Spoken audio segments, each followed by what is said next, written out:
本书就给你数数毛吧。再见，旅途中请爱护环境，不要虐待花草树木哟。เถาอู้เป็นหนึ่งในตัวละครสมัยโบราณและมีชีวิตอมตะเขายังเป็นหนึ่งใน4อสูร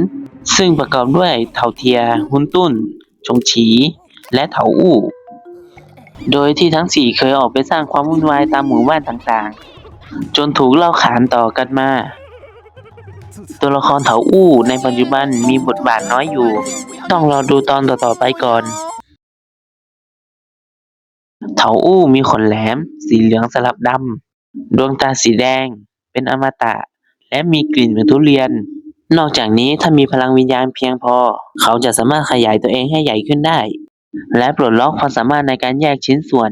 เพราะเป็นอมตะด้วยเลยไม่ส่งผลอะไรแต่ถ้าร่างกายหมดแรงจะต้องใช้เวลาฟื้นฟูสักพัก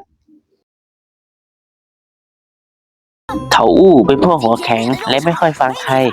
เขาค่อนข้างชอบการต่อสู้เพราะมั่นใจในพละกำลังของตัวเองแต่ถึงอย่างนั้นเขาก็ยังรักพวกพ้องเขายังเป็นคนตรงๆคิดแบบไหนก็พูดแบบนั้นหรือจะเรียกว่าเด็กเกเรรักพวกพ้องก็ได้